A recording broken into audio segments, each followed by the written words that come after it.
All right, higher side chatters, we've been around long enough to realize that the political circus we see on the surface of our society is merely a show for the masses. And the real game, the real deal making, and the true players and agendas that drive the direction of the SS Earth are all deeply hidden from the view of the unsuspecting public. The real question, though, is how deep do these behind-the-scenes elements actually go? We've heard many bold claims over the years that try to make sense of our position in the dark, but there are some persistent themes that seem to reemerge regularly. The reoccurring notion of non-human elements in play, even pulling the strings of our own puppet masters from backstage, that a slave system was covertly crafted to suppress our spiritual evolution and contain our consciousness, leaving man to be not much more than ignorant cattle in a sophisticated human slaughterhouse. And that humanity itself could very well have been built from the ground up under a hierarchy of intelligent beings that we aren't even aware exist. Of course, we know the planet has a long history of strange sightings and encounters, both craft and beings, that are not being talked about outside of conspiracy circles, and our history, sciences, and political spheres are full of smoke and mirrors and misinformation that we find ourselves going to some pretty exotic places for our search for truth. Well, today we're going to just such an exotic place, seeking the insights of today's guest, Tolec. Interestingly enough, Tolec is an Earth-human representative of the Andromeda Council, an intergalactic, interstellar, and interdimensional governments and development body of aligned benevolent star systems and planets of sentient intelligent life for worlds in both the Milky Way and Andromeda galaxies. In deep space, this governance body is known by its ambassadors and diplomats as the Galactic Council. He's been given the name Tolec as an Earth-based public persona name by his contacts within the Council. They indicate they've been in communication with him by various methods since the age of 5. His spirit essence first experienced life on the planet Dakota in the Taygeta star system, one of the 7 major stars of the Pleiades. However, in his earthly incarnation, he spent 17 years in the healthcare software industry, a brief stint in venture capital, and 12 subsequent years in international banking before leaving the system and becoming a full-time discloser of the mind-to-mind messages he's been getting personally from the Andromeda Council. So I hope your tray tables are closed with your seatbacks in the upright lock position, because we're going on a wild ride today, people. Our brother from some other intergalactic mothers here to break down the big agenda and the game behind the game. Tolec, my man, welcome to the higher side. Hey, Greg, thanks for that intro. Well done. Yeah. I know it's a mouthful, and I know there's a lot there, but very well done. And I'm happy to answer any questions you've got and explore any topics that you might have on the table, and we can, chew them up one side and down another. There's a lot going on right now, as you know, and there's a lot more, as you alluded to. There's a lot more to our own history on this planet that most people don't even realize. Yes, indeed. And I did want to give the listeners as much background there as I could, because I think this is going to be pretty new for a lot of people. I know when you reached out to me, I was a little taken aback by such an epic description like the one I just gave. And just a few weeks ago, I myself was ignorant of the Andromeda Council for the most part, which you describe as essentially a deep space United Nations.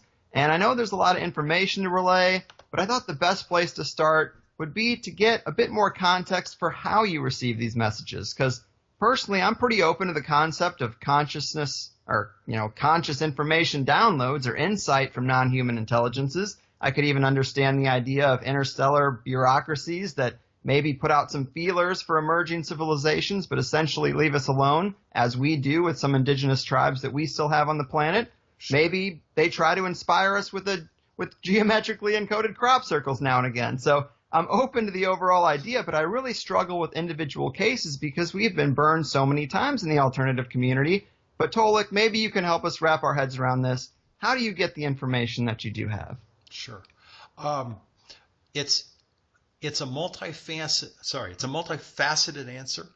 And what I'd like to do, if I may, is provide a couple of instances that provide listeners with pieces of substance from my own life. Sure. That will give them an overall picture of why I'm doing what I'm doing these days and have done for the past 7 years, and what it's all about and what it's been about in terms of a ride for me. And the best way I can do that is to tell this very story. And there are a couple of others, but this one is quite a story. To tell a couple of others that inform people of my own journey on this planet, my own life, the normalcy of my life and the extraordinary things that have happened to me. So I'll start with the most extraordinary one. And I've learned, this may be anecdotal, but I've learned from other people that I've met that have similar gifts and skills and especially a lot of women that have been through this process at some moment in their life, their earth life, whether they're 24, 32, 47. In my case, I was a year and a half old.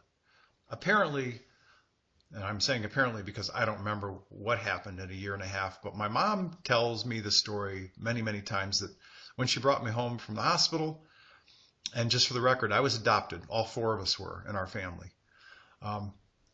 That I was a very sickly child. She never said sick. She said just sickly. She said, you were skinny, you needed food, you needed love, you needed attention.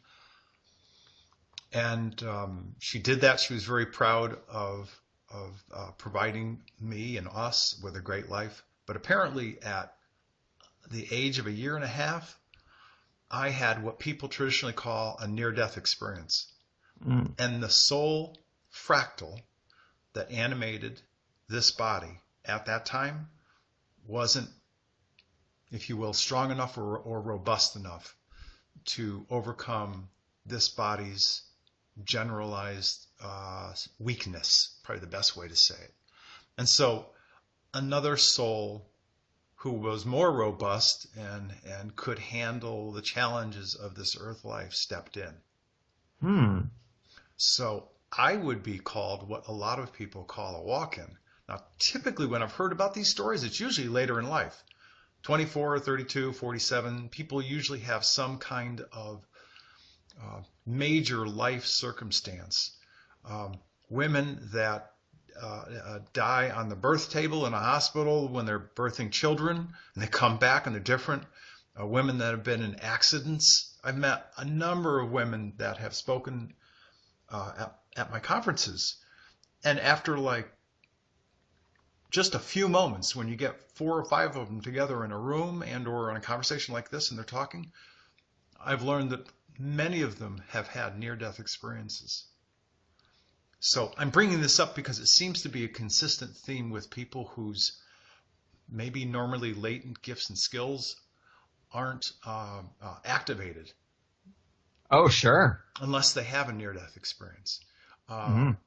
Adana was going to join us today. I mentioned the reason why she's not able to, but she too, as well, had what could be termed a near-death experience where I think she was like 7 or 8 years old. And a more robust soul fractal took over her body. So that's a topic that seems to be consistent with people who have activated gifts and skills. The next major story that's worth telling is that in the late summer of '93, about a year and a half after I had left New England and moved to Tucson, Arizona, I was living 14 miles north of Tucson, up against the Catalina Mountains, in an area which typically has a lot of UFO and or light sightings in the skies. Doing the typical UFO falling leaf dance and other kind of erratic movements. And it was about 20 minutes of 4 in the morning, and I was deep in sleep in the condo that I was living in up against the Catalinas. Very, very quiet place. And very much like you and I are talking now, I received this phone call, except this phone call was mind-to-mind communication. And I recognize this guy's voice. You go to school, as an example, you go to school and you got buddies from college that some you don't stay in touch with, and others, whether it's 2 weeks, 2 months, or 12 years, you pick up the phone, you recognize their voice right away, right? So I'm deep in sleep. I basically get this phone call in my head, and he says, "Hey." I'm like, "You woke me up." He's like, "Yeah, I know, but I need you to get dressed. You need to head down I-10, go to the San Javier Mission exit, and I need you to meet me there, and we're going to take a trip. I'm like, at 20 of 4 in the morning? He goes, yeah, it's important. This is the time that we need to do this. All right, fine. Get up, go to the bathroom, get dressed, hop in my vehicle, drive down I-10. I take the exit just at San Javier Mission, and right at that moment, right at that spot, there's a right that goes into the desert. It's scrubland down there. I think the elevation is like 2,300 feet, maybe 2,400 at most. And so I traveled about a third of a mile into the desert, went down through this little bit of a wash, came up the other side, and they're sitting in front of me, about 150 feet away, is a round silver craft. Looks to be 35 to 40 feet in diameter. I get my eyes bug wide open. I hop out. Yeah, I hop out, slam the door shut. I had traded my East Coast car, and I was driving a beat-up 84 Ford Bronco, four-wheel drive kind of thing. So it could handle a desert terrain. It wasn't a problem. But it was a bit of a tank. Excuse me. So I hop out. I see the craft. He's standing outside the craft. This guy's like 7'4". He's got long, dark brown, almost black hair, pulled back and in a ponytail in the back of his head. So he waves at me, and I'm like an excited. Now keep in mind, I'm probably 32 or 33 at this time, and I feel like an excited little kid. So I'm waving at him, and I'm going, "Hey, it's great to see you again. What the hell are you doing here? Great to see you again." And he's waving at me like, come on, hurry up. Come on. There's no time to lose here. So I get over to him. I walk over. He gives me a hug. He puts his his arm around my shoulder. And I'm only about 5'10", so at 7'4", he's got a considerable reach on me. And he's like, listen, you need to take this little, and he shows me like this turquoise, bluish, greenish caplet. Looks like a gel cap for people that have taken NyQuil. Looks like a NyQuil gel cap. He goes, I need you to take this gel cap because we're going to travel through time. And we can't travel through time with you having an organic human body. It's not possible. You'd burn up. So we've got to raise your vibratory rate fast enough so that we don't destroy your human body. Okay, fine by me. So pop the caplet. We go aboard his craft. I get inside, and the thing looks to be 125 to 150 feet diameter, not 35 or 40. I remember the sensation of leaving the surface of Earth and going into deep space. So, the sensation of traveling for like 3 or 4 minutes. I don't remember the jump. We did, he keyed in some figures into his control console, and we jumped from, at that time, contemporary August of 93 to like the 1840s of Western Kentucky, Virginia, that area, into like midday, late day, 3:30 and 4 in the afternoon kind of thing. Sunny, beautiful day. We are over the homestead home of a family of 4. They've got a field full of crops, a small vegetable garden, a barn with some hay in it, and some little animals, some sheep, goats and stuff, and some chickens. And there's a dad who's 32 to 34 years old, a mom who's like probably 24 to 26, a young boy who's 9 or 10, and a little girl who's like 3 or 4 years old, blonde hair, blue eyes, cute little thing. I made that trip with him 3 times over the course of about 10 days, 3 separate trips. And on the 3rd trip, to make a long story short, the barn that housed some of the animals and the hay caught fire and burned down. I was there. We were watching it burn.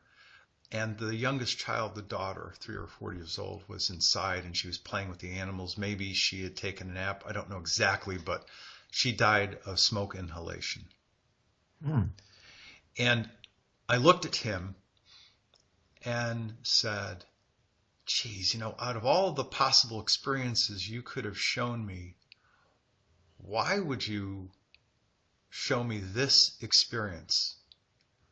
Keep in mind, this was my first formal contact as an adult that I was having. And he said, well, there are a few reasons. One is that genetically, biologically, family lineage, you're related to these people. I said, okay. He said, second of all, you as an Earth human, we've known you.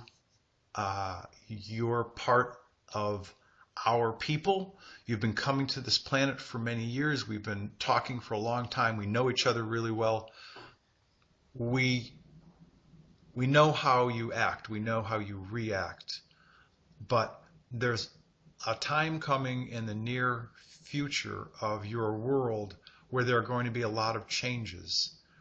And it's going to shake the core of the very diverse human race that you have on this planet. And by us observing you, observing this process, we can better understand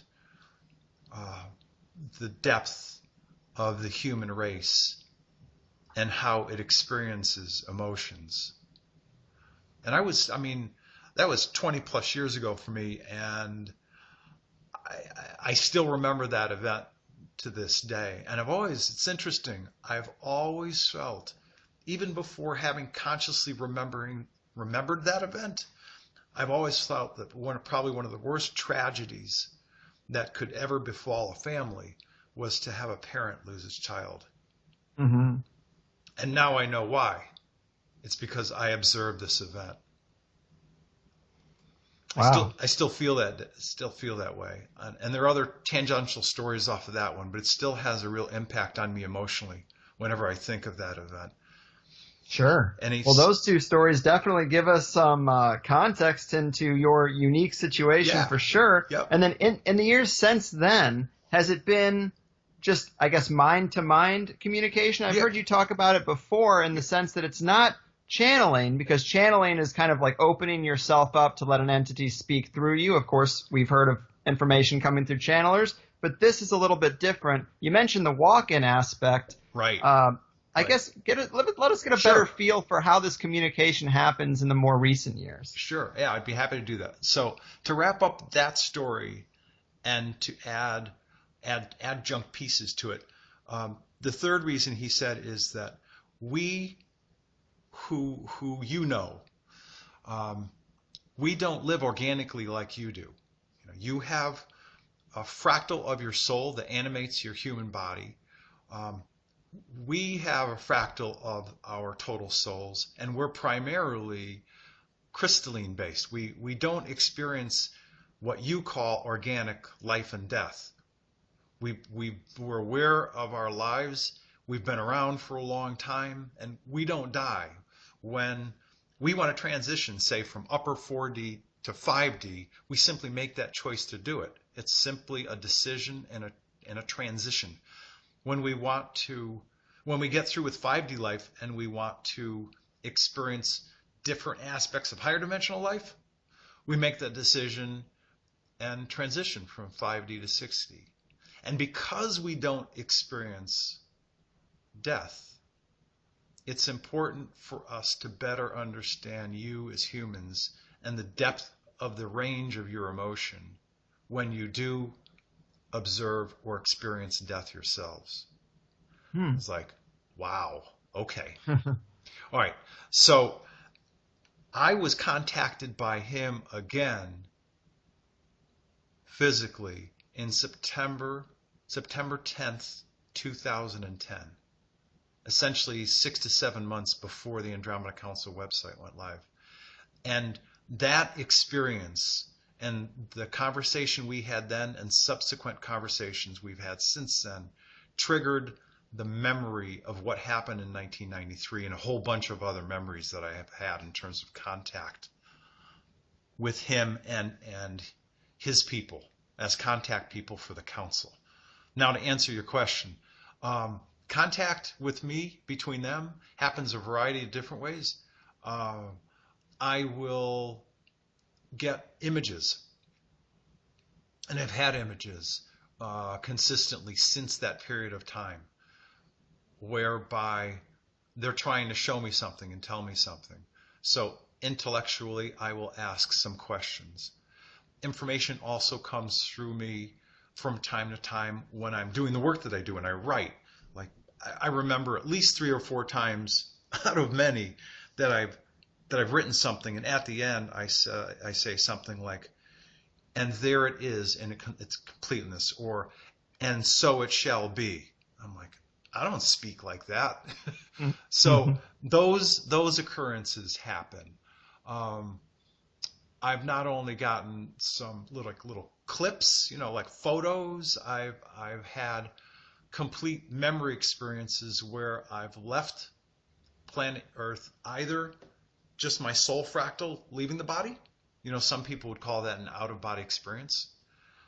And so that piece of this soul that animates this body will go to the Andromeda Council biosphere and other biospheres for a variety of meetings that I've attended over the course of many years. And there's also been occasions when, like, "Hey, we're going to come get you." I'm like, "All right." And so they pick me up physically, and I go up there and I do some work up there as well. The other way that I've been able to discern and kind of get the depth of the detail that I've been able to provide is because Adana, who I've told you about, she's been a wide open conscious telepath to people in the other dimensions since she was, I think, like 12 years old.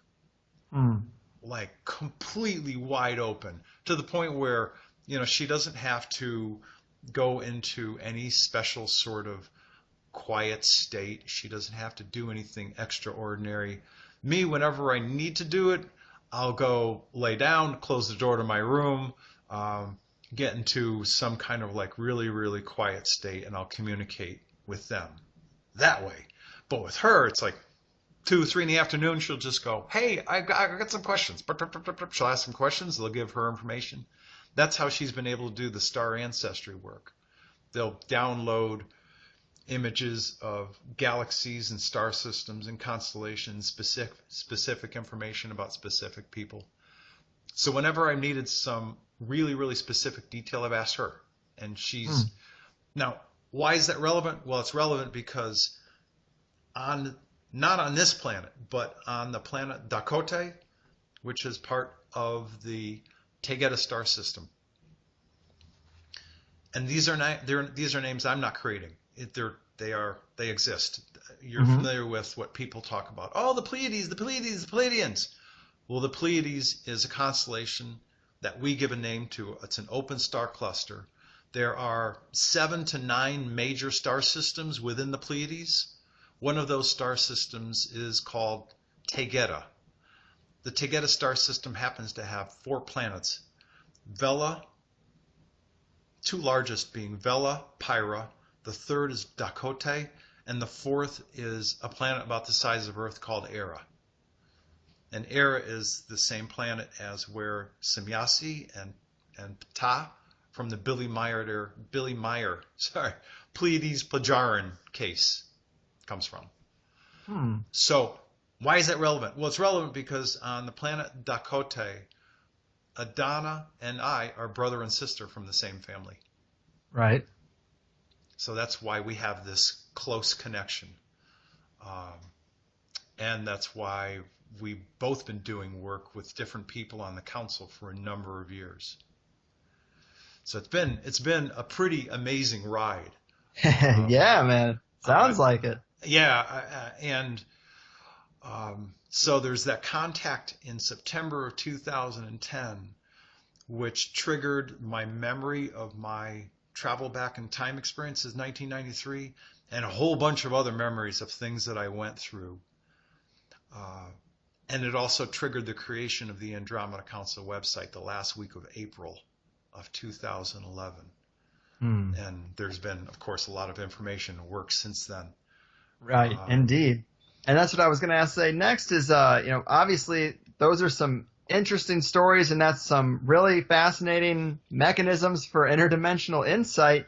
And let's get into that information itself, because to bring us up to speed on the goings-on behind the curtain, I think many listeners are hip to the notion of reptilian overlords, that for most of human history, we've been ruled over by some type of predatory entities in the shadows, largely underground. And we've heard about white hats or groups trying to fight these overlords behind the scenes. And this is what I wanted to get into, where this fight is now. It seems the tide has been turning, because to quote your website, there were only a total of 15 Draco and Hydra Reptilian undersea operating bases which functioned as the major operational bases and hubs for the power structure of the reptilian run and operated Cabal and Illuminati on this planet. Correct. 15 bases total, no more. And now all of those undersea bases are either destroyed, cleaned up, shut down, or filled in. No matter what you are reading from other people anywhere else today, there are no more functioning Operation Reptilian undersea bases on the planet. None.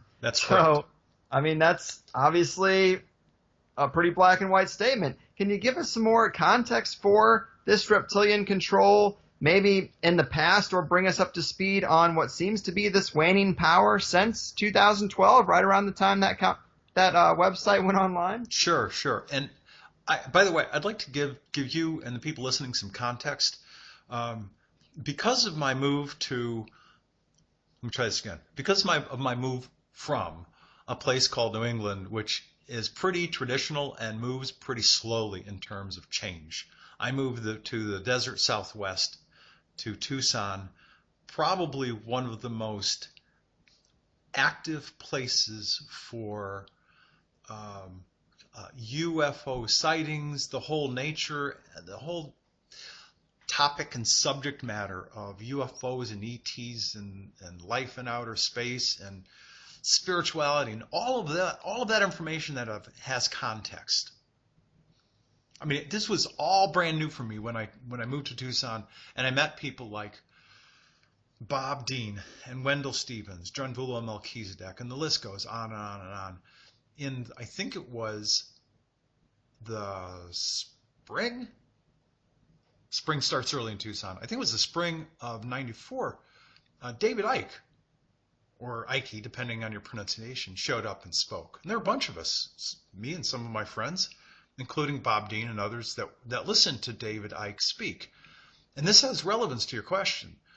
A buddy of mine who I was sitting next to, and we had become great friends, by the name of Roger Scheer. I said, Roger, we just finished listening to this guy, and there's a lot of information here, the whole Trilateral Commission, Bilderbergers, et cetera, and I get it all, but Earth, humans being not only controlled and manipulated, but being consumed by reptilians? Come on. He's like, yep. He said, I've tracked this guy for years. He knows what he's talking about. That was 1994. So I'm then activated, or if you will, reactivated in 2010, and I start learning about the reality of tens of thousands of reptilians on this planet. The ones that believe that they own this planet are the Draco Reptilians. They're working in concert with, if you will, reptilians from the Hydra constellation, the Sirius B constellation, the Orion star system. They believe that they own and have dominion over this planet, and that we're simply dumb subjects, much like we believe cows are to people, and that we're here for them as a resource and to be consumed both physically and energetically. And there was a decision made by the council and a lot of other races that are concerned about the people of Earth, that they would need to intercede and get rid of this controlling, manipulative, abusive, off-world threat, domination by the reptilians, because there would be some point in the future where if they didn't take care of this problem now, that some point, like 360 some odd years in the future, they would try to do to this galaxy what they've done to other galaxies, which is to essentially raise is the wrong word, but for lack of a better word, to transform, if you will, the vibratory rate of a human oxygen breathing species into a reptilian vibrational frequency and reptilian DNA pattern, the whole galaxy. And so it was decided by the council that this needed to be the time, in combination with this planet's own evolutionary development cycle, that they needed to step in and get rid of this planet-wide menace.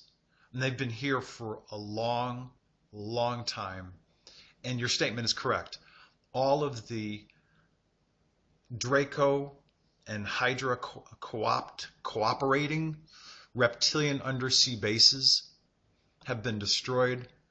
The 2 underground bases of note that were also destroyed, one was August, I believe, 23rd or 24th of 2011. That's the one that was a lattice network base. It was a base with a lattice network of communication and transport tunnels from Washington, D.C. to the mountains of Virginia. And if you remember, August in 2011, there was an earthquake in Washington, D.C. The earthquake was the repercussions of the destruction of that base in the hills of Virginia, west of Washington, D.C. Wow. Though that was done by the people of the Procyon star system planet Cana, the people of the Sirius A star system are the ones that destroyed the base in Colorado, the underground base in Colorado. So all reptilian bases destroyed.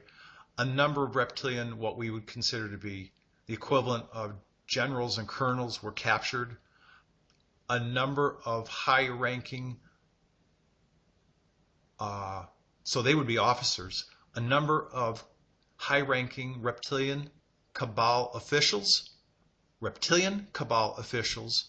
about, I want to think about 50 of those were captured, and about 100 Illuminati officials, serving the Illuminati families which serve the reptilians. They were captured.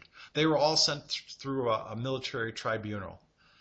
And they were given, and military tribunal, of course, was war crimes against humanity. And they were given 3 choices. Either submit to positive mind reprogramming so that they would never threaten, co-opt, coerce, manipulate, or consume Earth humans again, or any other humans for that matter. That was one option they were given. Another option was the relocation of them to a reptilian designated world at the far, far edge of this known universe. And the third option was they could choose to self-terminate.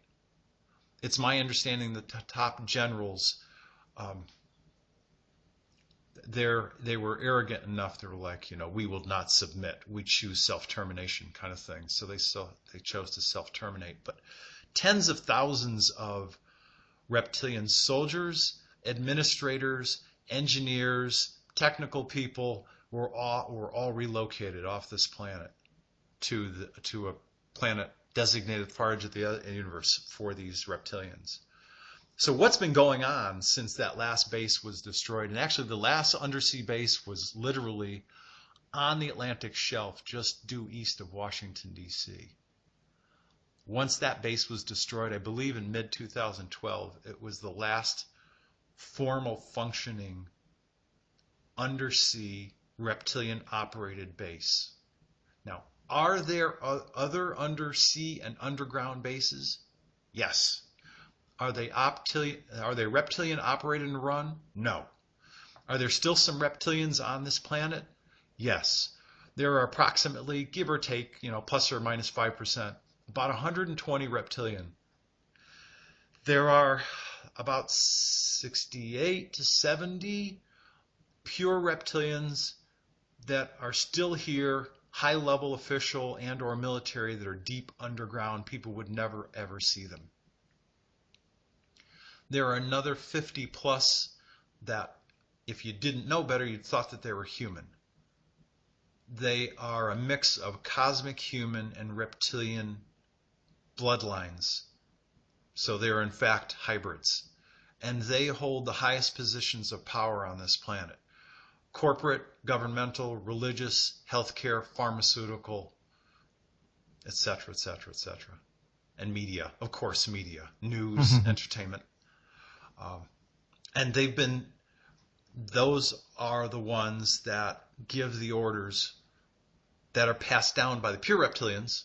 They give the orders to the Illuminati families to basically serve the desires and the need for consumption of manipulated, abused, terrorized humans.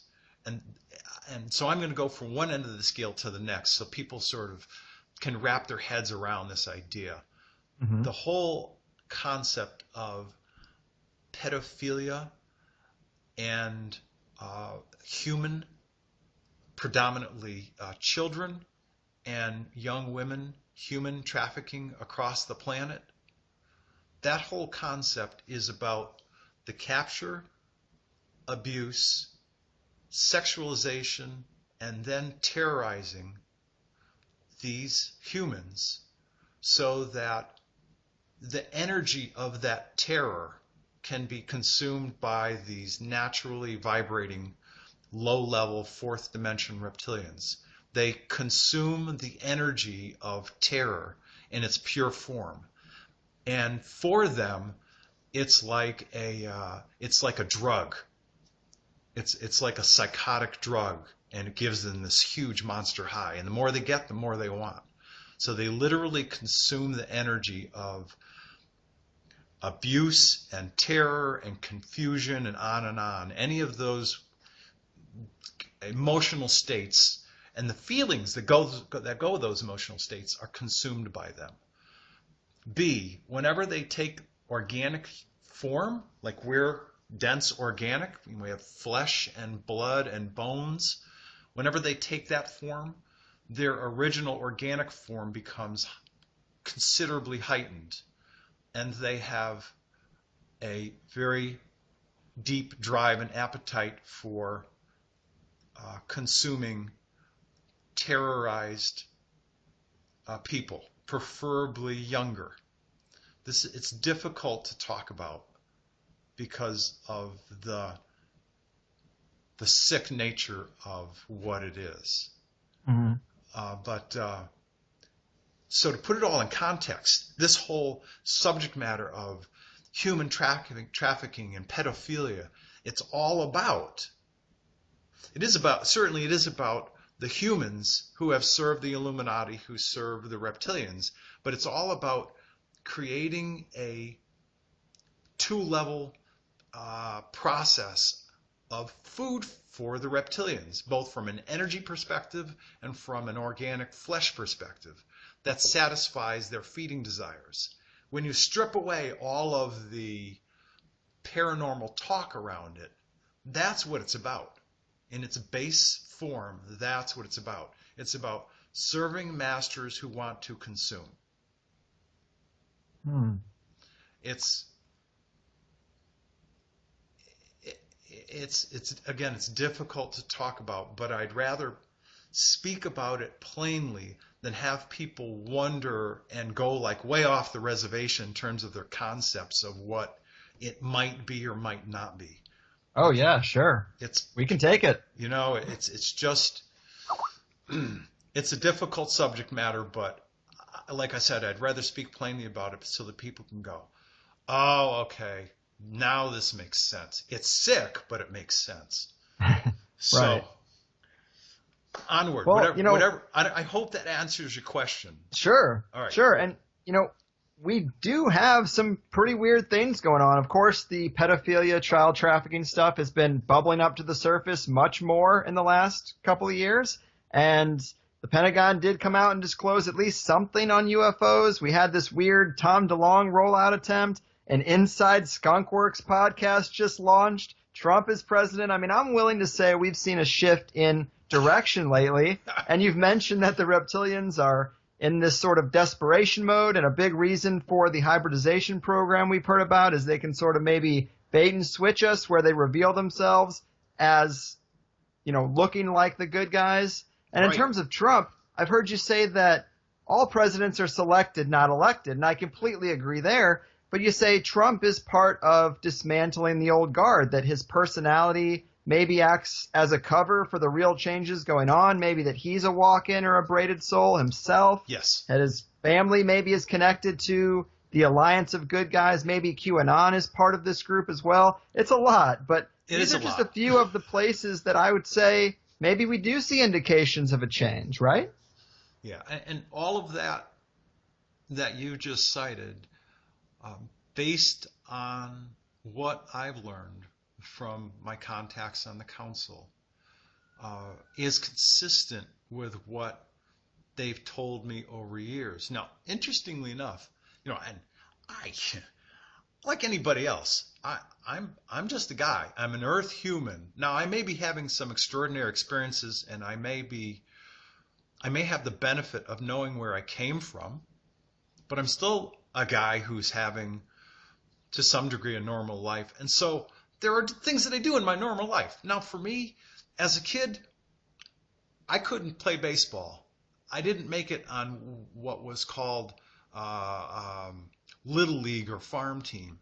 But whenever I picked up a racket, squash, paddleball, ping pong, tennis, loved it, was good at it. So why is this relevant? Well, it's relevant because in the mid-90s, I was playing tennis with a bunch of guys, doubles, in Tucson. So I'm in my mid-30s by then. I'm playing tennis with guys that are in their late 50s. Most of them are in their 60s, and they're pretty well retired. One guy who I believe has probably passed away now, otherwise he'd be in his 90s, was a gentleman who was from Massachusetts. And during the Vietnam War era, he was with the State Department, and his responsibilities had to do with Vietnam. And so during this tennis break, he said to me, using his Massachusetts accent, he said, "Do you realize that every president since JFK, ever since they murdered JFK, every president since then has been appointed?" And of course, they slotted LBJ right in after JFK was killed. He was all lined up, ready to go. That was, of course, an assassination by a lot of parties who wanted him dead. And so, without going into that whole conspiracy, but every single president since JFK has been an appointee, which means that our national elections are a fraud. That topic in itself, when the American public learns it, that's going to be a pretty wild situation. So why is that relevant? Well, it's relevant because here's a man who would definitely be in the know, who was with the State Department, who had a very, very high cosmic clearance, who knew that presidents were appointed. And here we are. And they told me in late 2014, when I asked about the upcoming election, and they said, this man called Barack Obama will be the last president of his type, which means he's a politician. And the next president will be like nothing you've ever had before because he won't be a politician. I'm paraphrasing, but that's essentially what they said. And I spoke about that publicly before the quote unquote election of Donald Trump. I bring these things up because they are pieces, they're allegorical, but they're still pieces of corroboration, of information, of what we see happening today and what I learned years ago, and explanations for what I had years ago, that what we're seeing unfold today. It's pretty daunting, I'll tell you. It's Sure. daunting. It's daunting to sit where I sit and watch some of the things that I heard about 3 and 4 and 5 years ago and 2 years ago, to actually watch them unfold today. Right.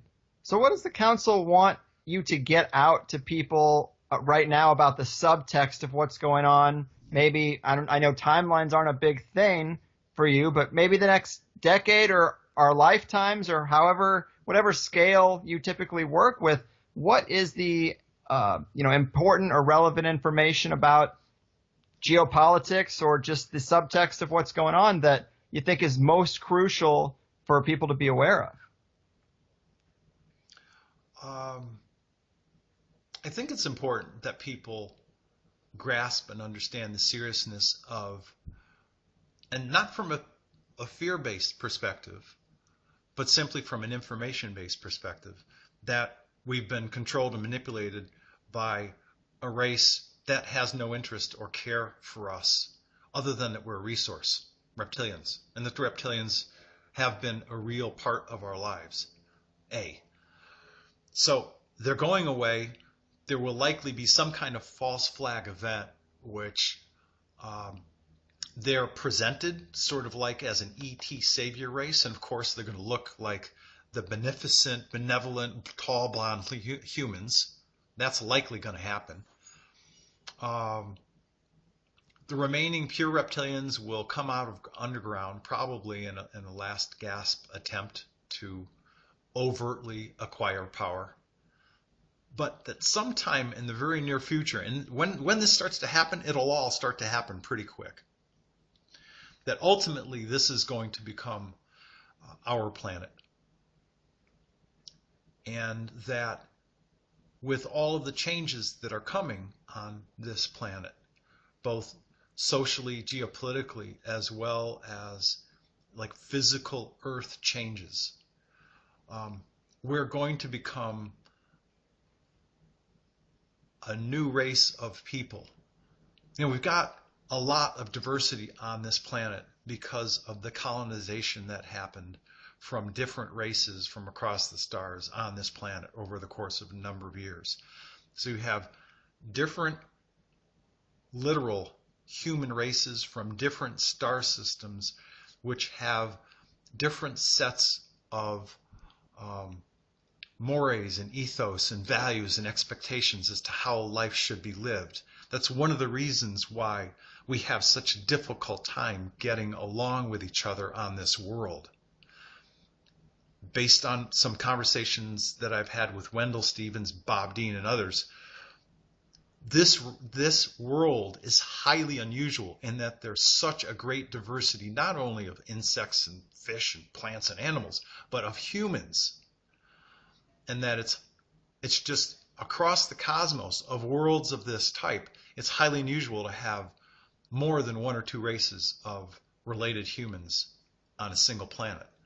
That's why we're being watched so closely. That's why we're sort of the big show in this corner of the physical universe, because we're such an outlier in terms of what normal life is like.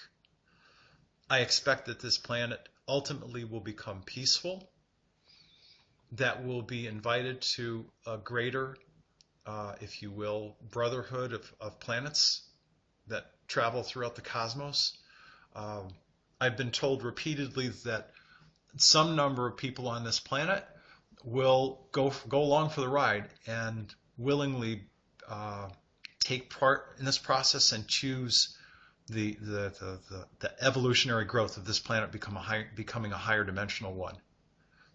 I don't exactly know when that moment's going to happen in terms of time and dates, but I can say that what they've told me consistently is that with the peak of human awareness and consciousness, with the peak of knowledge of what we today call spirituality, at the peak of human development coinciding with the peak of Earth changes on this world, that's when we will evolve into becoming a much more conscious higher vibratory human. I know there's a lot there, but that's pretty much the process. And every single year I ask that question at least once. Is this process still consistent with the evolutionary pattern of this planet and the people on this world? And the answer that I keep getting is yes. The process is still consistent. You mentioned timelines. And so while there are, if you will, smaller,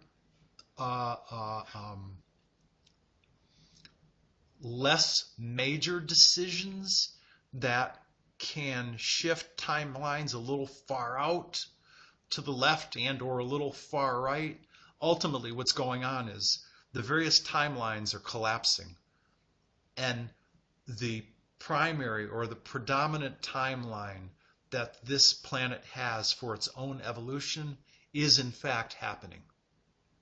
And certainly with the disruption of timelines we've had by interfering reptilians and other races, timelines are also collapsing because there's less interference. Does that make sense? It does. It does. Yeah. So what is happening is with less interference, we're starting to fall back into the predominant timeline of evolution for the planet and for the people on the planet. As an example, the gentleman who's the commander responsible for not only the primary biosphere, but for the other 11 biospheres that are in and around the solar system, he's told me that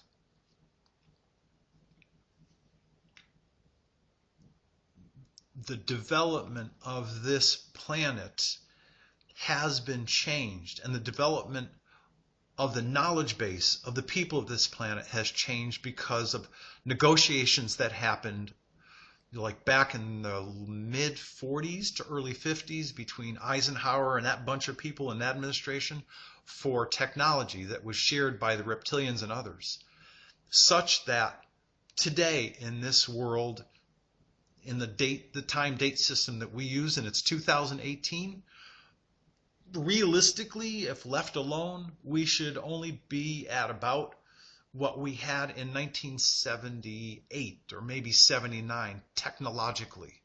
We shouldn't have the smartphones and the microwave computers, etc., and the touchpads that we have today. Because if left alone to our own technological development, we should only be at around 1978 right now. That's when you think about the difference between where we were at 78 and where we are today, the difference is off the charts. Indeed. And with the distraction of technological development, that distraction, I can only say it the way it's been explained to me, that distraction has slowed people's, if you will, interest in becoming more heart-centered, in becoming more intuitive, in becoming more interested in, well, some people say I have a soul. What is that about? Why am I here on this planet? Do I have a mission? If I have a mission, why am I here? All those questions about self-development, a lot of those questions start to take a side seat when you've got things like now today smartphones, and the kids are all looking down at their smartphones instead of interacting with each other, or going out in nature and sitting in the forest or sitting on the edge of a cliff and contemplating why they're here on the planet, or walking a beach or anywhere else. It's those technological distractions that have slowed us from evolving both emotionally and spiritually, what we call spiritually as a developed society. Wow, man.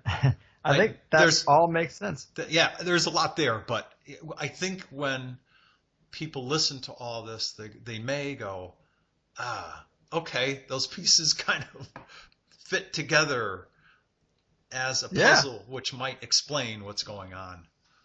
Absolutely. And there's just so much information and context to get out there just for people to understand the information that you're getting, that you're relaying.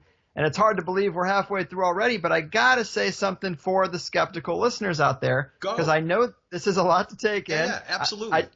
I don't doubt that you are receiving some mind-to-mind downloads. Let's just assume that's true. But how can you truly trust the source? We know the CIA has voice-to-skull technology. We know the deep state loves to inject disinformation in the alternative community. We know entities can be mischievous. And I've been hearing previous guests say that the white hats are fighting the good fight for us behind the scenes for a long time. But here we are. What would you say to ease the minds of people who might have concerns over the true source of these information downloads, or the idea that help is actually coming?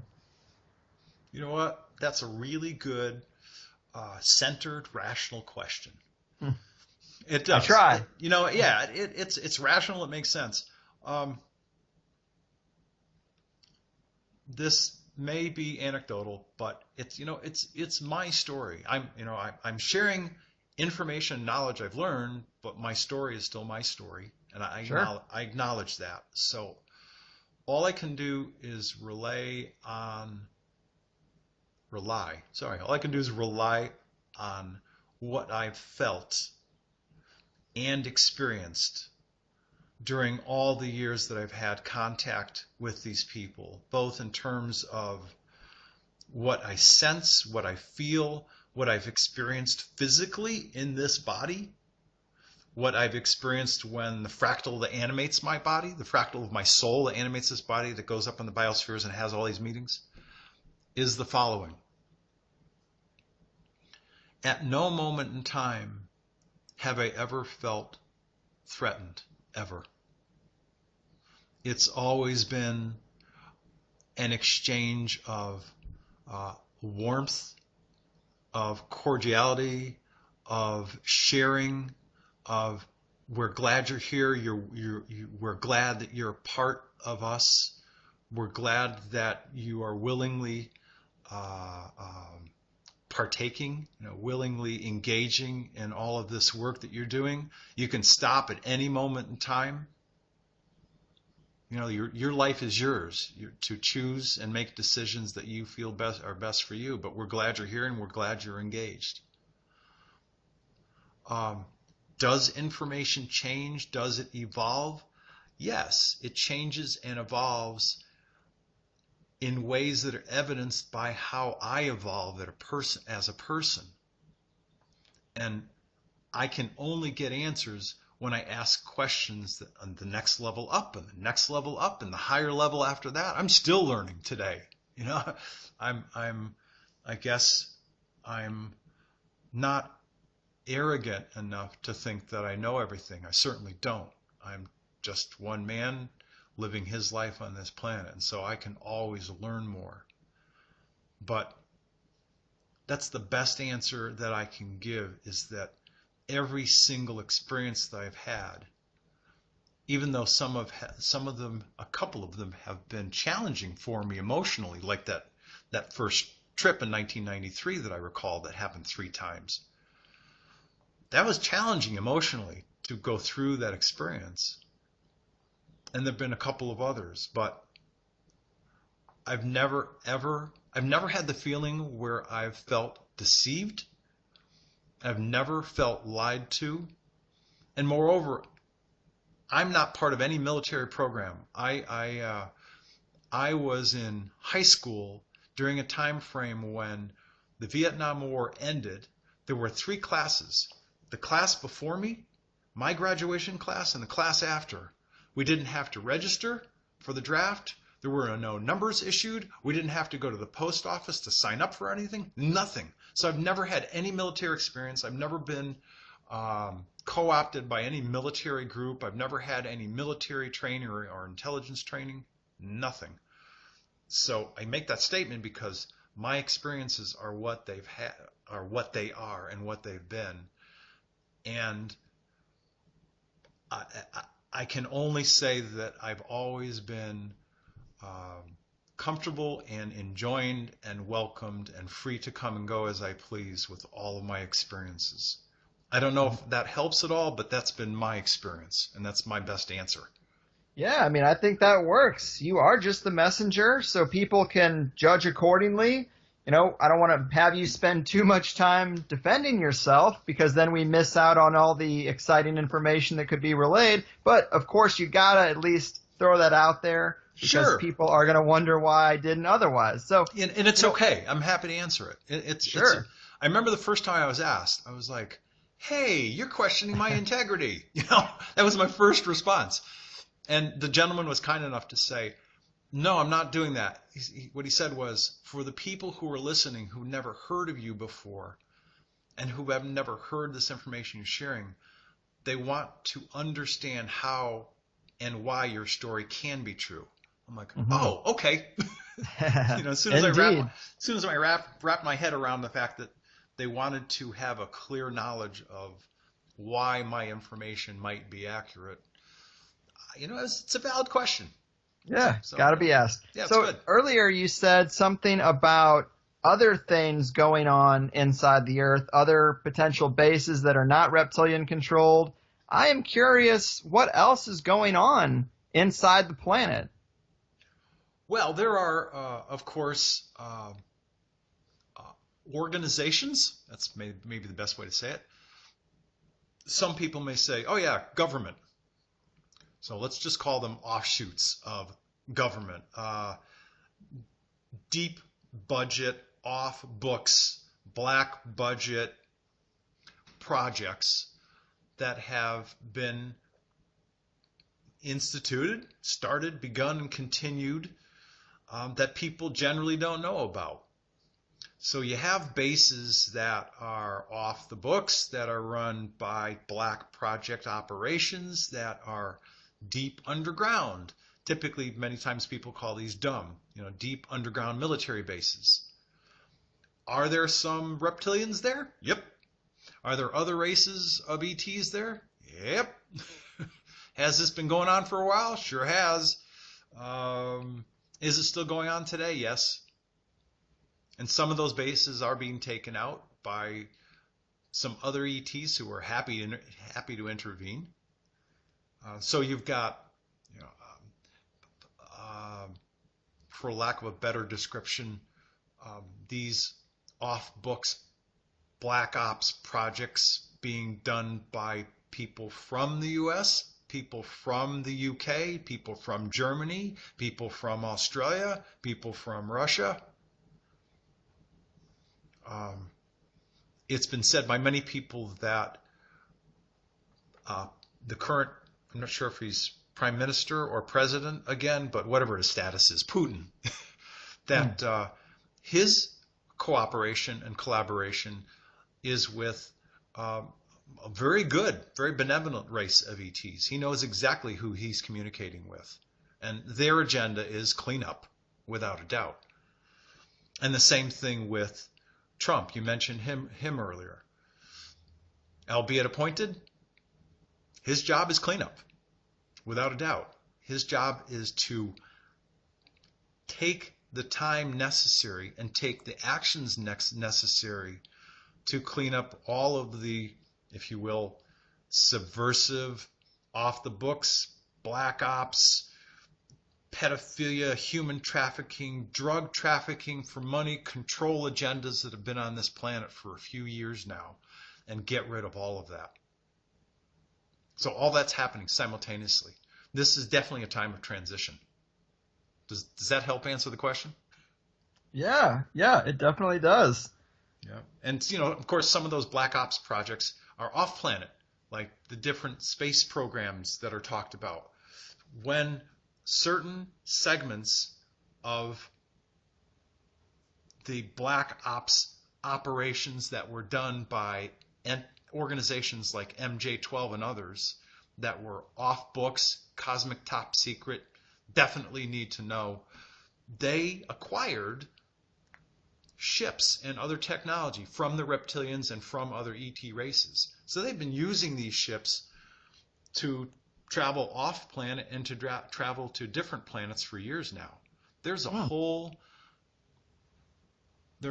program, they used to have a website as recently as late 2011 called US Space Command.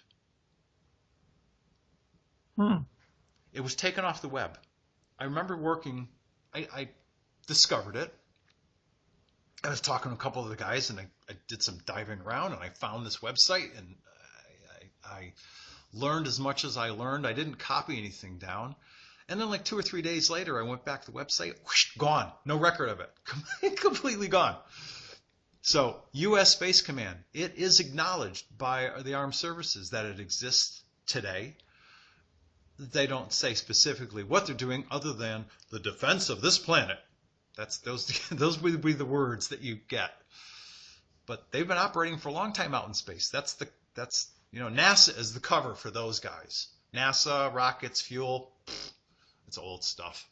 Old technology. But there's been something called, Space Command going on up in space for years with secured, acquired, back-engineered, crash retrieval ships. And there's a lot of stuff going on off planet through, with other planets. That's going to be exposed. So there's a lot going on. Yeah, man, there really seems to be. And I guess I'm also curious about maybe other races. You mentioned a scale all the way up to ninth dimensional beings. Can you describe some of these races that we have in the mix, the similarities and differences to humans, just the kind of thing that can really help us flesh out what else might be out there? Yeah, sure. Let me bring it down to the humanoid level first before I go to 9D. There are the predominant makeup of the star systems and worlds that make up the Council as well as the Galactic Federation are primarily 4D, 5D, 6D, and there's some 7 and 9D beings, people. And I'll explain. There are a few handful of worlds that are still organic like Earth. Some of those worlds have people that we're going to have an opportunity to meet publicly out in the open at the peak of Earth changes and during the time of Earth changes and the time of transformation when this world ceases to become organic and starts becoming higher dimensional.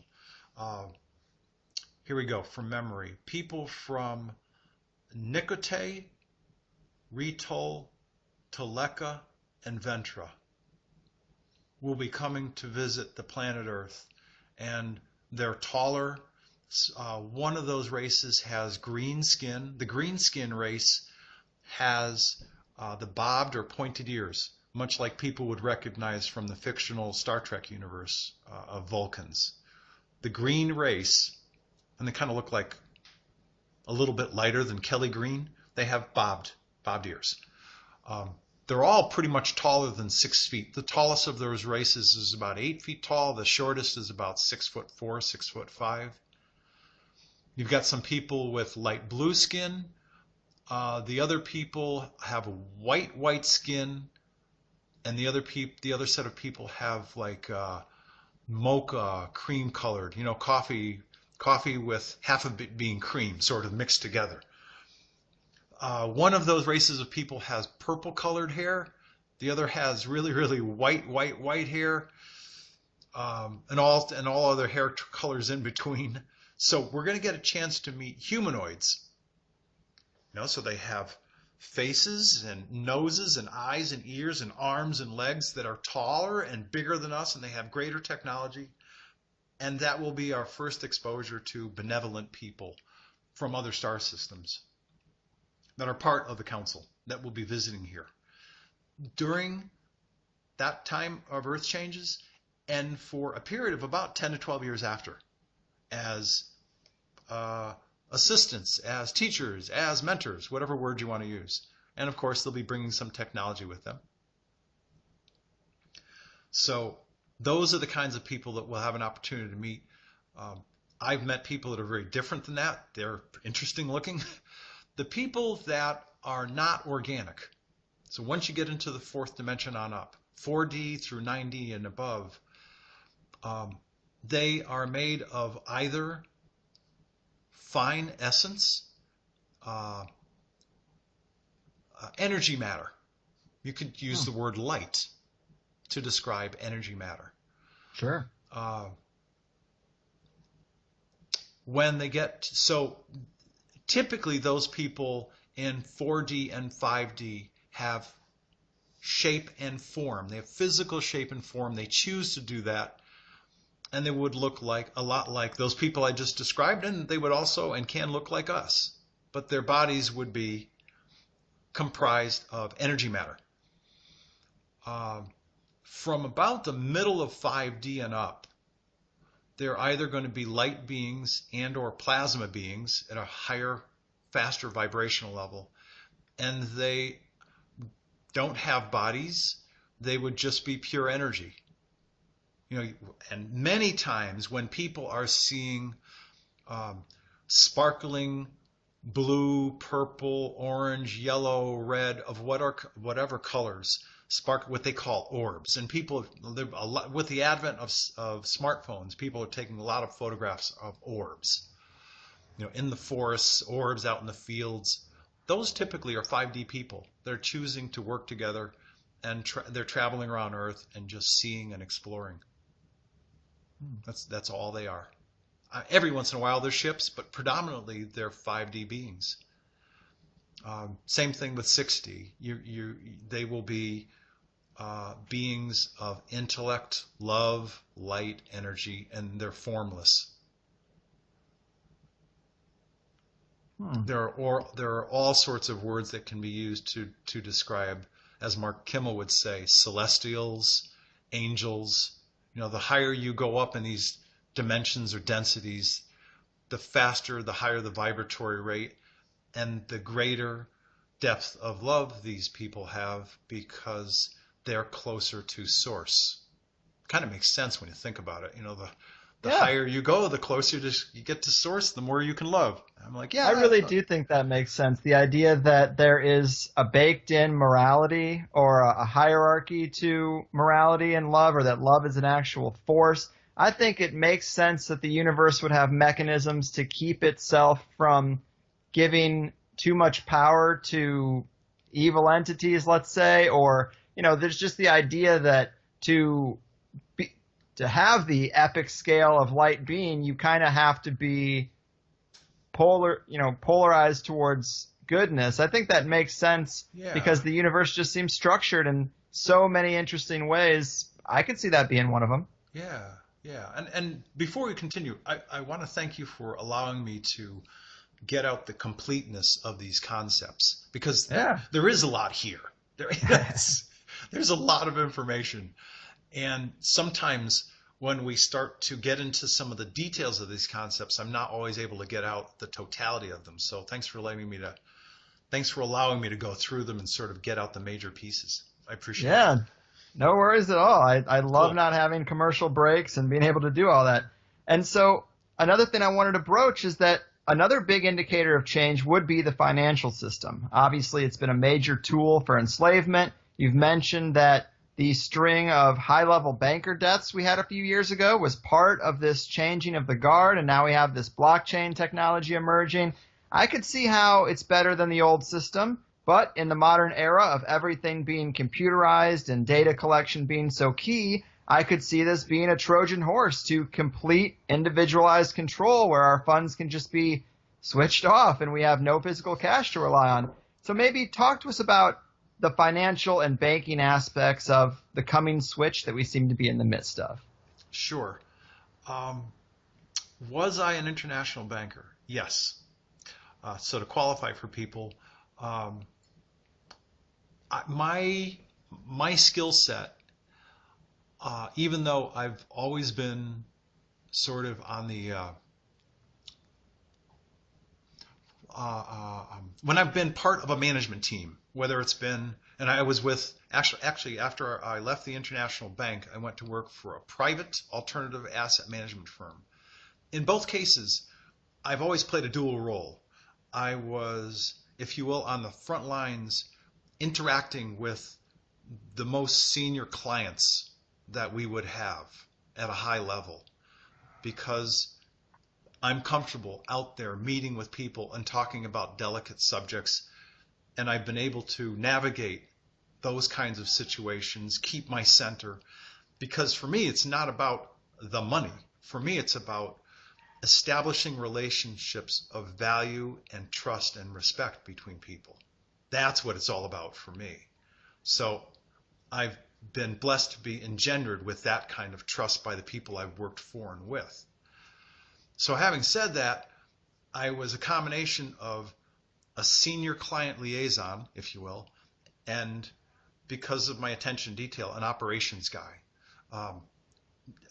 deep into paying attention to the issues of compliance and regulatory oversight, which the banking industry has a great deal of. The problem that I learned is at the top levels of banking, it's all about fraud anyway.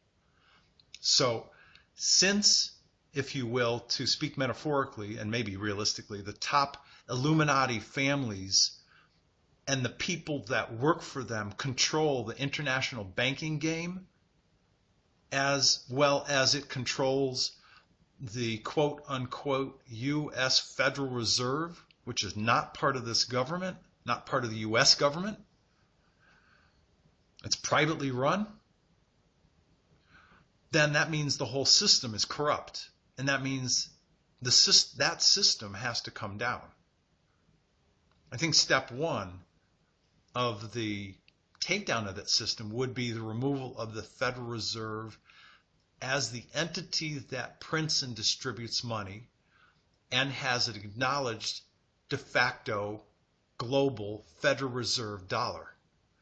Because, quite honestly, Greg, if you or anybody else takes out your wallet and you look at that piece of paper, and I'm doing this by memory, but I'm pretty sure it says, "This note is good for all debts, public and private." That's what it says today.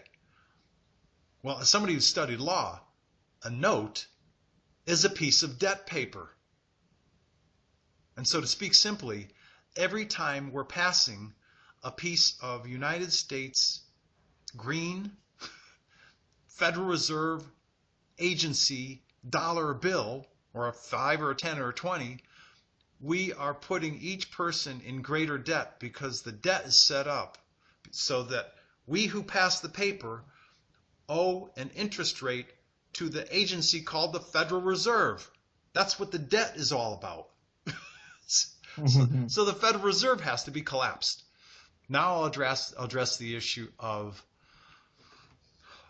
computing systems and blockchain and digital currency.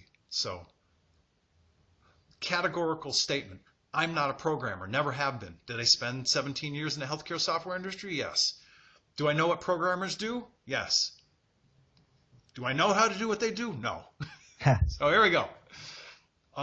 What I have been told by M in these interviews, and I've asked him to explain it to both me and the people listening, is that, and I've also, by the way, not just relied on him, I've watched some YouTube videos, probably at least 7 of them, to explain at a very base level why digital currency and blockchain derived digital currency is safe.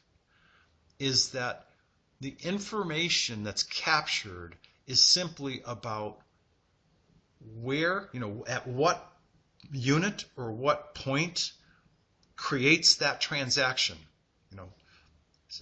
Sell Jim this part for $25 as an example.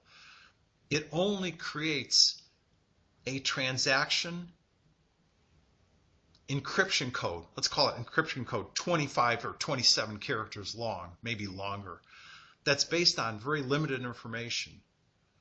Jim, where his money comes from, the amount of the transaction, and who's getting paid. Or in the case of banking, where it came from, where it's going. Now with blockchain technology, Jim and Susan can exchange digital coins, or Jim can give Susan digital coins that she will accrue a value to for her car that she's selling, or her refrigerator or freezer that she's selling. So she can accept in good faith that his digital coins have the value of the refrigerator she's trying to sell. Point to point. In the original school of the web, they would call that P2P, person to person. Right. In the business world, it was called B2B, business to business.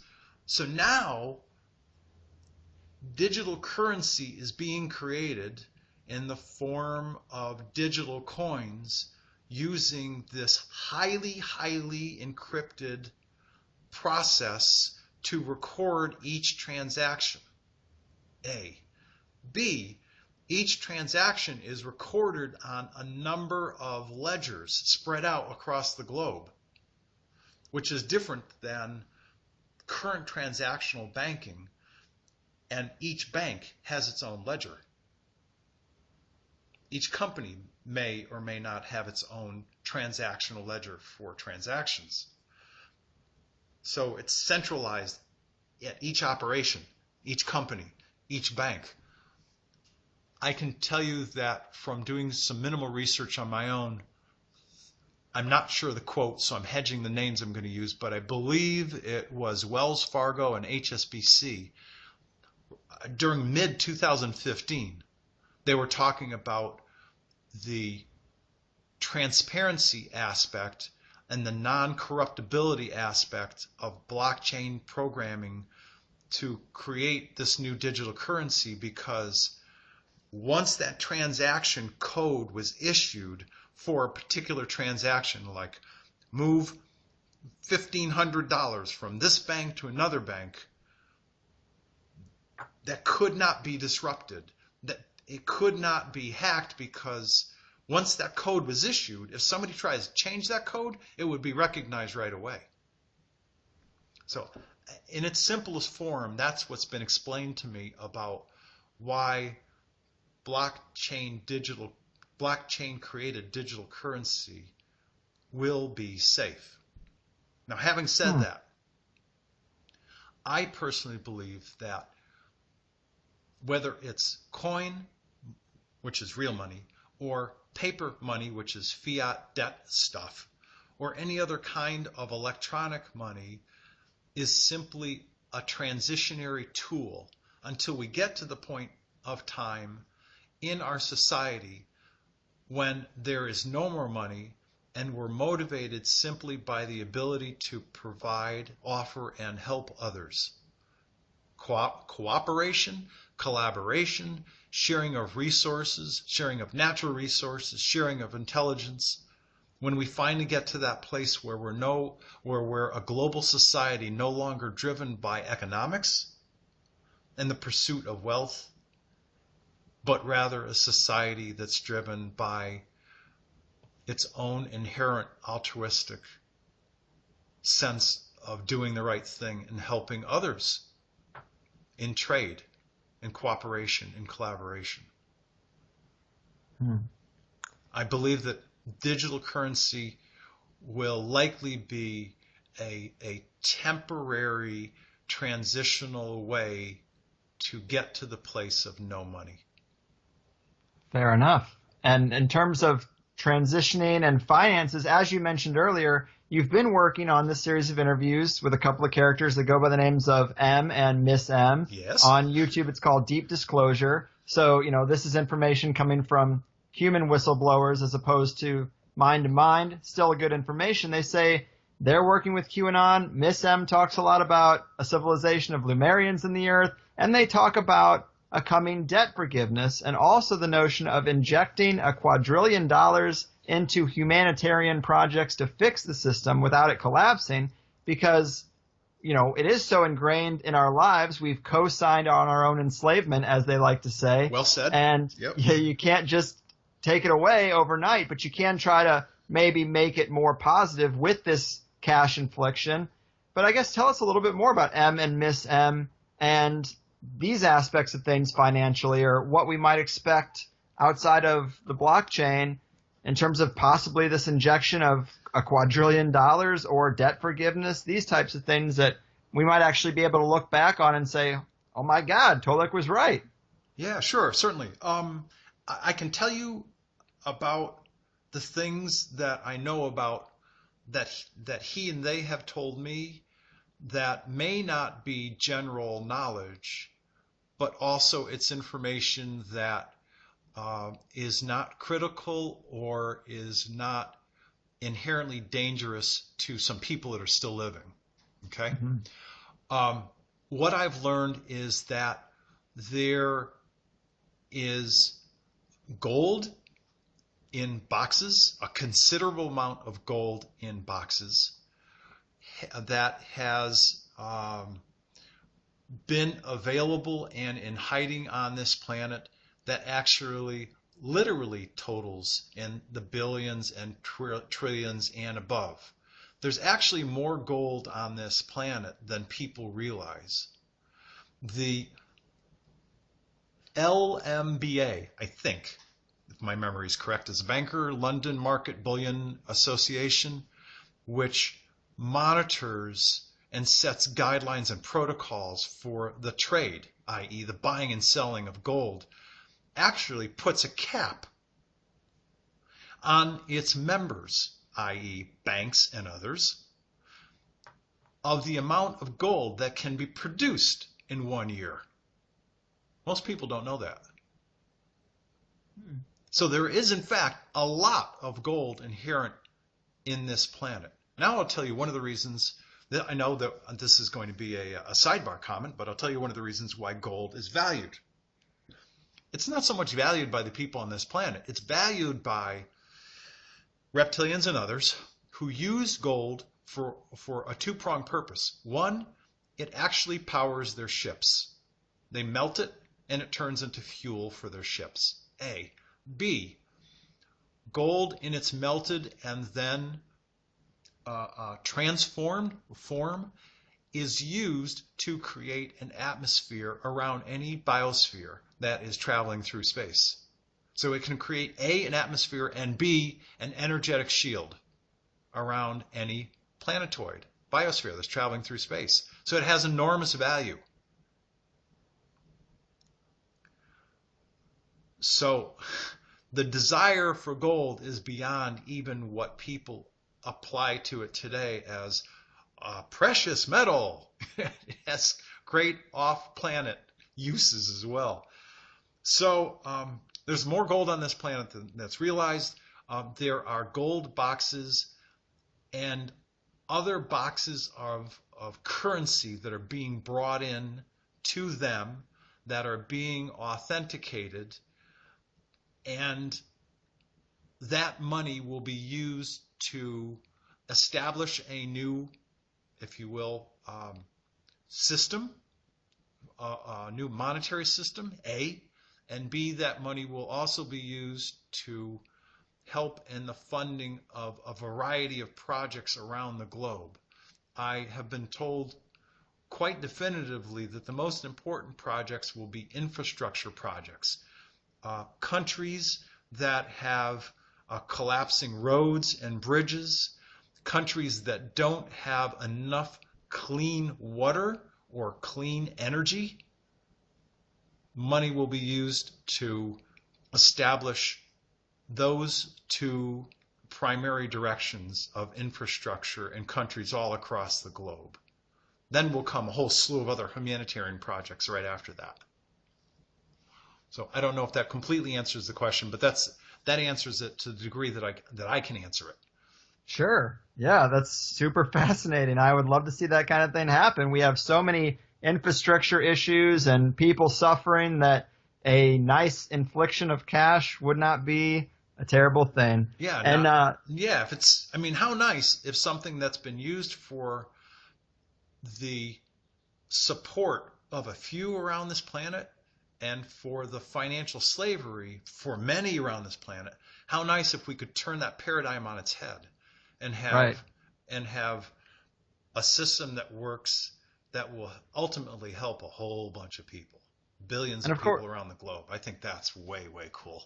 Right. And of course, people would probably wonder about something like inflation. And I just think there's so much money in the black budgets and off the books and off the shores that we don't really know what would happen and how it would all shake out. I mean, if you're replacing old sealed off money with new money, I mean, maybe it would go off without a hitch. But outside of the financial information, in one of the interviews you have with them, they say some interesting things about DNA and the coming consciousness ascension, even noting that these waves of energy that are the catalyst for this, they're baked into the Egyptian calendar, and that the Giza Plateau acts as a big clock to mark these time periods as it's aligned with Orion and the stars. Can you elaborate on any aspects of this? I know you've mentioned a few times that we probably will be ascending, that there will be an energy change that's going on with these physical and geographical and geopolitical changes. I guess what more can be said about that mechanism, or what to expect at that moment, how to get ready for it, or maybe what they knew about this before the reptilian takeover? Yeah, it seems that,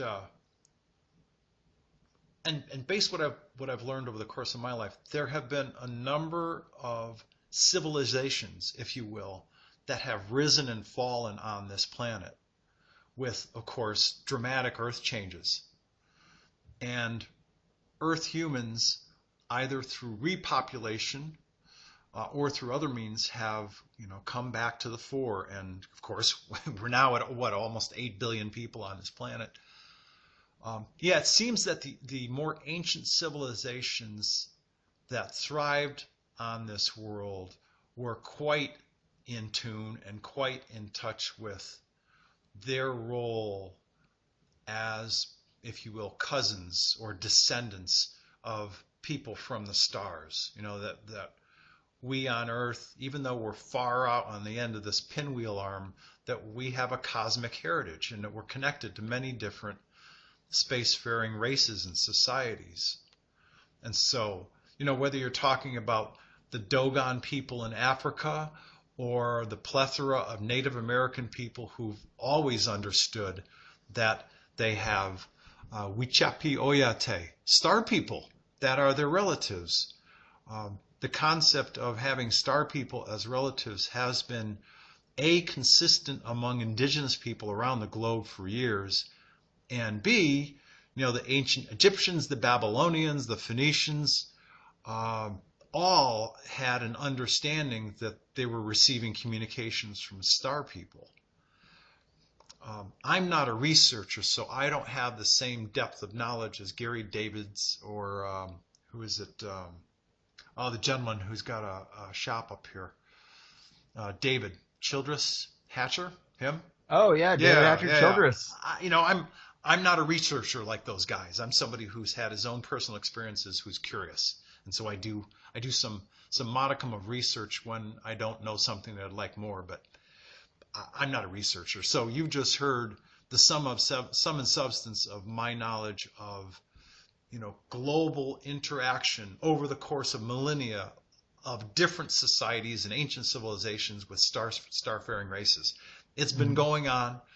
It's going on today, kind of like in the background. It's not out there in the public yet. It will be, but not yet. Don't know if that helps, but that's my answer.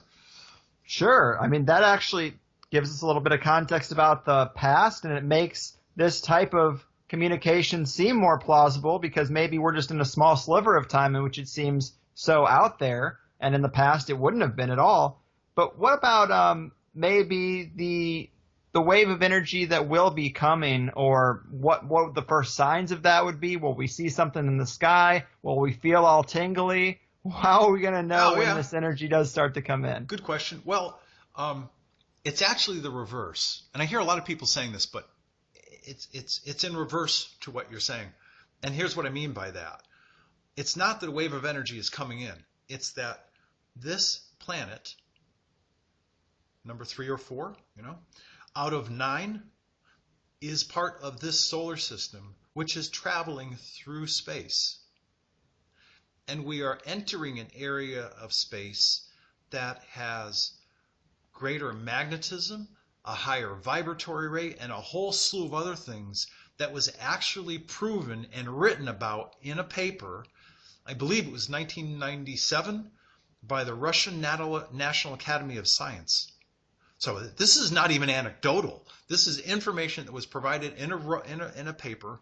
I think the gentleman's name who who authored the paper was Dmitry something off at the end. And he, of course, had a number of other colleagues, and they said, luminosity, brightness of each world has increased. Magnetory rate of each world has increased. The resonance rate, the natural resonant rate for each planet is increasing. They all continue to increase. The number of storms on each planet are becoming less easily able to be predicted, and those storms are increasing for almost every planet in our solar system. Things are happening to this whole solar system. We're entering an area of space of higher, etc., etc., etc., etc. That's where David Wilcock gets it from this information. He cites this information all the time, and he never quotes it. This is where this information came from. The 1997 report from the Russian National Academy of Science. And so we have Earth scientists who have corroborated information that people are anecdotally talking about today.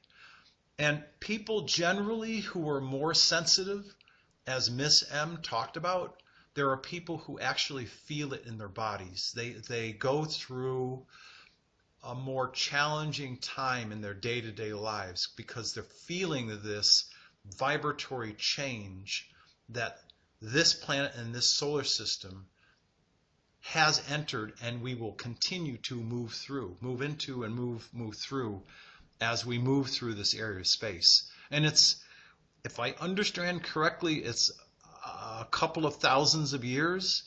As we would measure time, it's like 2,600 some odd years of time that it takes for us to go through this area of space and experience it.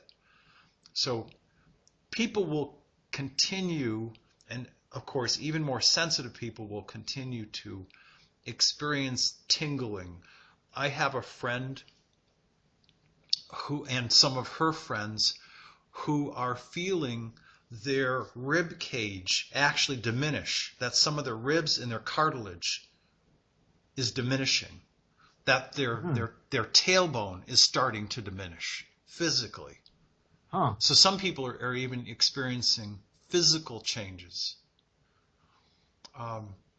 As we get to the point where there will be a trigger point that the world starts to shift and goes from being organic to energetic, we'll watch it happen right in front of us. It'll be like bang, bang, bang, bang, like in an instant.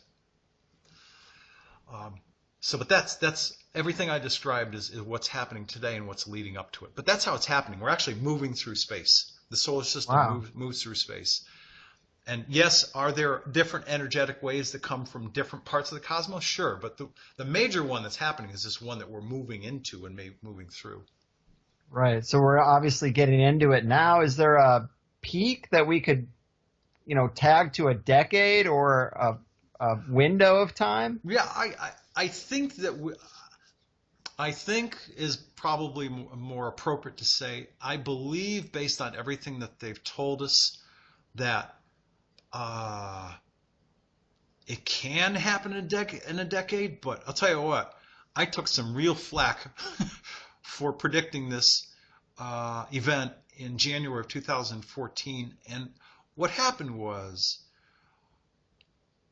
as an outcome, I asked my contact people, why didn't this happen as you guys had said it originally was going to? And they said, well, you checked with us 6 to 8 months before it happened. You checked with us a year or two before it was going to happen, but you never checked with us a few months before. And quite honestly, there were so many things going on, and there have been so many changes on this planet that we felt it was better to allow more people to go through and come through this consciousness awakening process. And there are more and more people that are starting to wake up beyond the reality of their organic selves and to come to understand the reality of their spiritual selves that animates them, that gives them consciousness and life. That here we're not talking about them specifically, but if you will, the consciousness and the essence, if you will, the godlets, the people Mm-hmm. that are not creator consciousness, but maybe one level down, that are orchestrating all of this change, that they felt that Earth humans especially deserved, as we call it, more time, to allow more people more time on this planet to prepare for this shift. I'm trying to articulate this concept in the best way I can using Earth human words that I have. But yes. And I've talked about this concept to a couple of other people who've done an enormous amount of research and or have some level of contact, and they acknowledge, there's Mark Kimmel and others, they acknowledge that it's not creator, but like the next level down, there's like the segment of, if you will, creator gods, small G-O-D-S, I call them godlets, that are responsible for the evolutionary patterns. And I don't know if your people listening or even other people who are out there doing their own research understand that each universe, each galaxy, each star system, each planet, each star system, each star, each planet, and now we come to people. Each one of us have our own unique vibratory rate and our own unique, because of that rate, our own unique, if you will, digital signature, more aptly described as vibratory signature.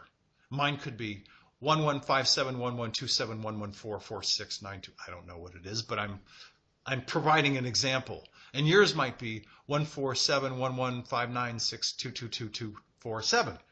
Everybody's got a unique, if you will, digital signature or vibratory rate signature and evolutionary blueprint pattern.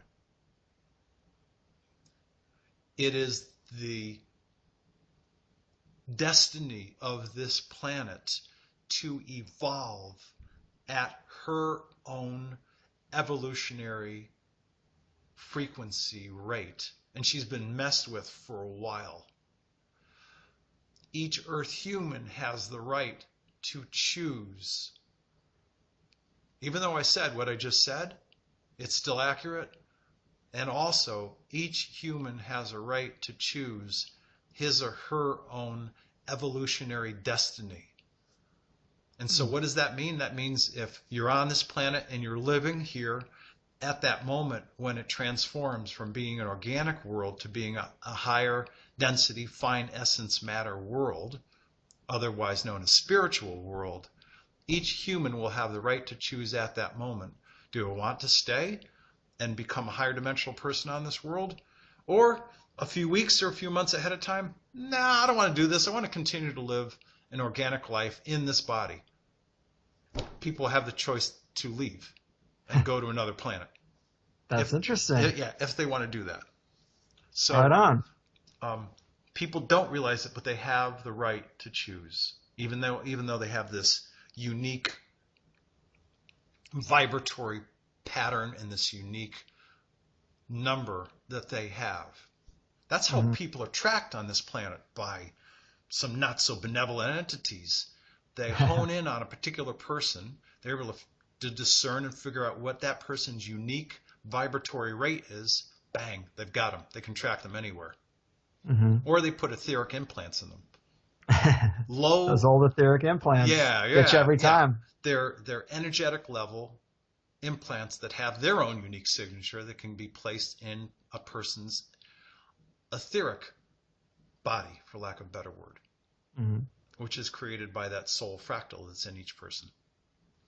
Interesting. Yeah, there's a lot there. Absolutely. We're condensing many conversations into as much information as I can give you. Right. And obviously we don't have a ton of time left, and this isn't something I've heard you talk much about, but I'm curious to ask you about Antarctica, just because we've had so many prominent world leaders going down there in recent years. There's lots of buzz and activity. Is there something important taking place there that you know of? Honestly, I've not asked about Antarctica. I know that M and Miss M talk about it as a place where there was an ancient race of people that created a large-scale computer which has been about domination, which has been about the projection of domination and control energies across the planet. I've not asked about that because from my perspective, the reptilians have done bad enough things on this world and continue to, and until they're gone, as long as I know that all of the transponders of disruptive energy from all of the 15 bases were destroyed, have been destroyed, then my concerns are done in terms of people who can, beings who can mess with this planet. If there's a computer that's being used or was used for nefarious purposes underground in Antarctica that needs to be shut down, so be it. Great. Let them have at it. But I've not asked about it. I've not asked about it. Fair enough. Yep. And, as we're kind of wrapping this up and tying these things together, I'm curious about just maybe general physical proof. I know you've talked about the council members or ambassadors coming down to reveal themselves, but most of us have never even seen a real reptilian. Has the council given you anything that people listening now could use to verify the claims? Anything that people who are open to this could point to and say, well, clearly there's something to all this because how could he know about X? Something like that. Well, the best forms of proof that I can provide have to do with when I've been in conversation with people like Jim Delatoso, doctor, astronaut Edgar Mitchell. I initiated and formed a number of roundtable discussions with those guys, as well as Simon Parks and Wynn Keach a couple of times. So what I'll simply do in this moment is cite one conversation that I was having with Simon and some of these other guys within the past couple of years, I believe back in 2015. And I made the statement about the undersea bases and the underground bases that were moved, the generals that were taken off planet, the military tribunals, and the number of reptilians, both pure and hybrids, that were left on planet. And everybody was listening, and I stopped what I was saying, and I heard Simon Parks pause, and he said, "Tolec, I want to thank you for that information because you're the first person who has ever said out loud and verified the numbers of reptilians that are left remaining on this planet." He said, "I can confirm based on the numbers that were provided to me by my own people that your numbers are quite accurate.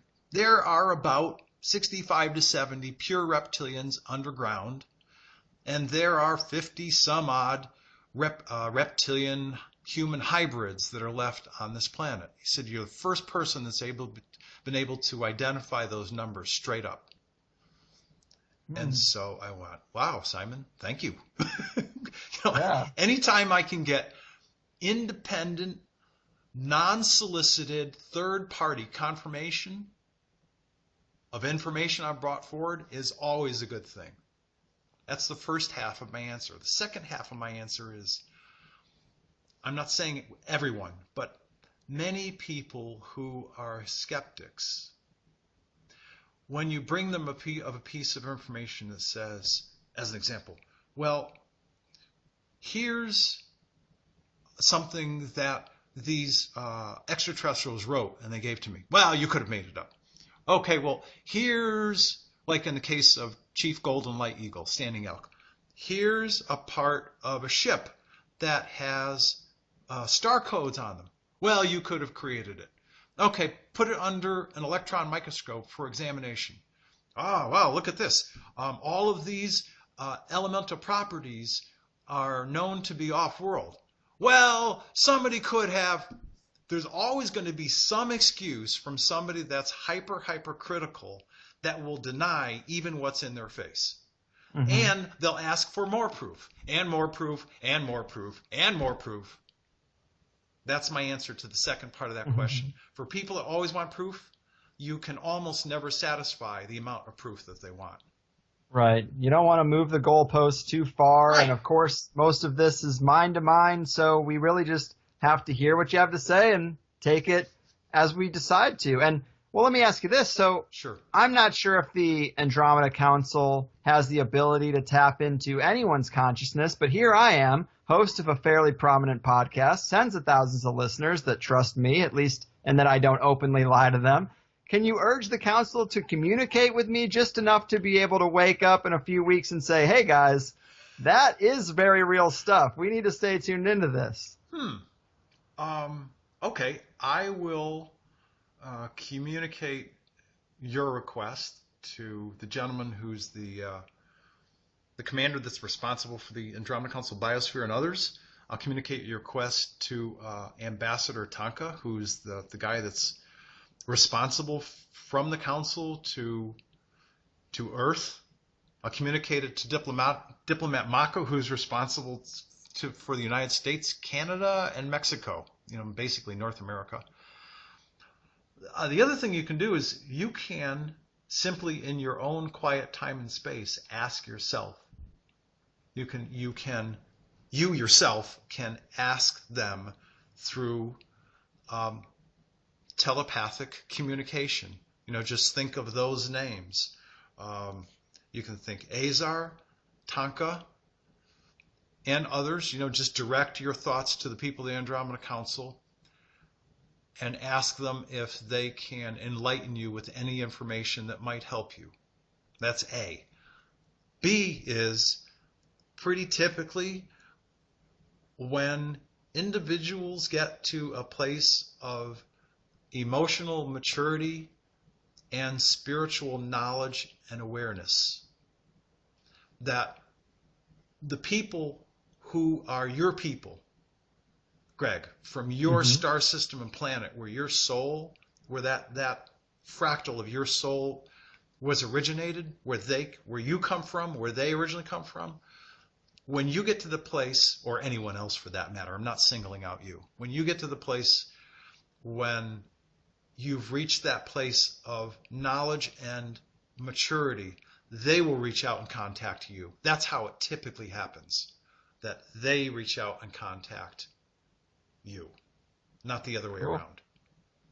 Right on. Well, I appreciate you putting in a word for me. That's very exciting, and I'd be take happy your to do advice. that. And yeah. Also, I guess I'll just wait for that mental phone to ring in the meantime. But man, this has just been super fascinating. It's very rare to speak to anyone with a connection to an intergalactic and interdimensional council of planetary civilization. So big thanks for being here and reaching out to me to make me aware of such things.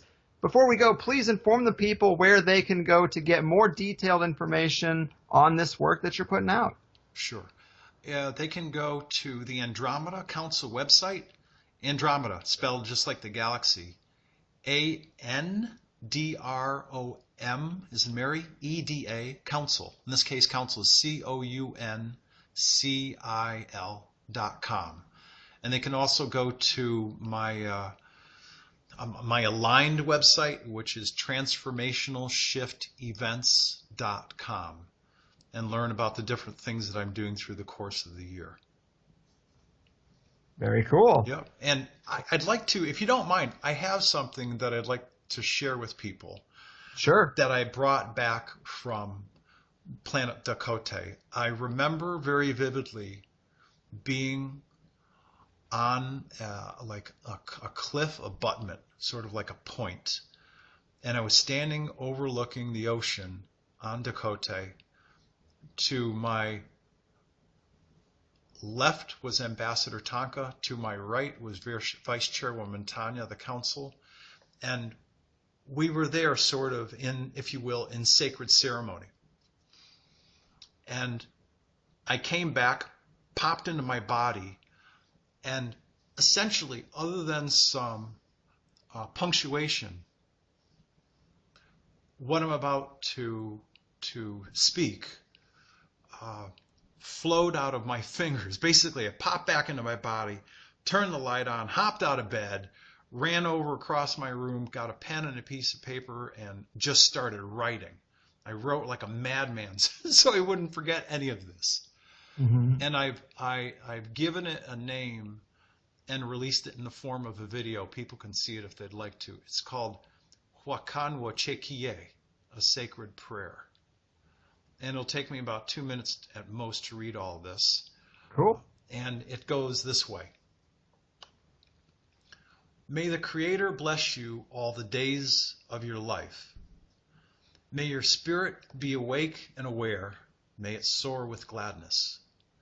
May your mind be sharp and your body good and whole.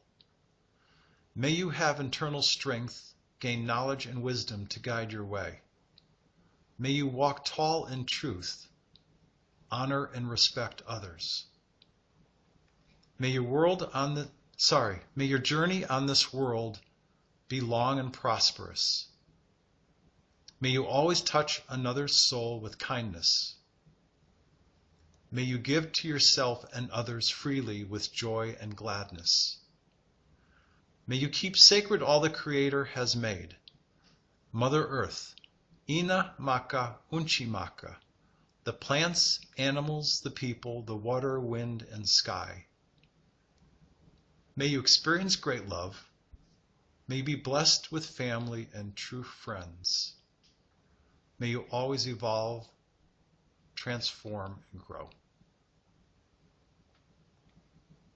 Beautiful. Yeah. Man. It's an incredible, compelling piece. I don't talk this way in my normal life. This is what flowed out of my fingers with that pen in my hand that morning as I came back from that sacred ceremony on planet. And it's one of those things in my life that has great value. And I've always known to touch other people's hearts. So I just thought I'd share it as sort of a sign off. Sure, absolutely. I've heard many guests talk about the real measurable power of intention and of blessings and things of that like. So, yeah, I appreciate you sharing that. I think the whole conversation's been fascinating. It's not an easy role that you're playing, so I appreciate you putting yourself out there. And my mind is certainly blown. I really hope we do see some of the radical changes that we talked about today come to pass and some positive forces emerge victorious. Thanks again for filling us in on the game behind the game, and take care out there. All right, will do. Thanks so much, Greg. I appreciate it. It was a great conversation. Really enjoyed it. You got it. Me too.